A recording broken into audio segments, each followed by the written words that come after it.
സംസ്ഥാന സർക്കാരിന്റെ ഓണം വാരാഘോഷത്തിന് കൊടിയേറിയതോടെ തലസ്ഥാന നഗരം ദീപാലങ്കൃതമായി. വൈദ്യുത ദീപാലങ്കാരത്തിന്റെ സ്വിച്ച് ഓൺ കർമ്മം മന്ത്രി PM മുഹമ്മദ് റിയാസ് നിർവഹിച്ചു. ഈ വർഷം ഡബിൾ കളർഫുൾ ആയാണ് ഓണാഘോഷം നടക്കുകയെന്ന് മന്ത്രി മുഹമ്മദ് റിയാസ് പറഞ്ഞു. സംസ്ഥാനതല ഓണാഘോഷം നാളെ മുഖ്യമന്ത്രി പിണറായി വിജയൻ ഉദ്ഘാടനം ചെയ്യും.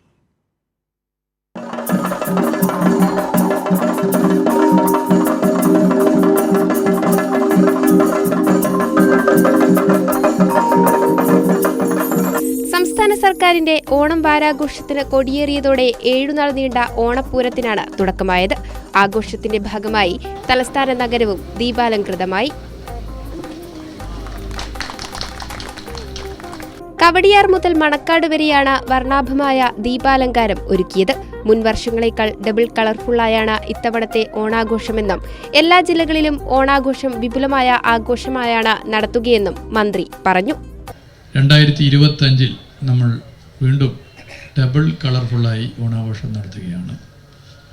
അതിൽ എല്ലാ നിലയിലും മാറ്റുകൂട്ടുന്നതാണ് ദീപാലങ്കൃതമായ അനന്തപുരി. അത് ഓണാഘോഷത്തെ ആകെ കളർഫുള്ളാക്കും. അപ്പോൾ വെളിച്ചമാണ് ഇനിയുള്ള ദിവസം. അതൊരു പോസിറ്റീവ് എനർജിയാണ് നാടിന് സമ്മാനിക്കുക. വിദേശ സഞ്ചാരികളെ ഉൾപ്പെടെ കൊണ്ടുവരാനുള്ള തയ്യാറെടുപ്പുകളും ഒരുക്കിയിട്ടുണ്ട്. ലോകത്തെമ്പാടുമുള്ള ടൂറിസ്റ്റുകളെ സംബന്ധിച്ചിടത്തോളം സൗഹൃദത്തോടുകൂടി വന്നുപോകാൻ കഴിയുന്ന സംസ്ഥാനമാണ് കേരളമെന്ന് മന്ത്രി വി ശിവൻകുട്ടി.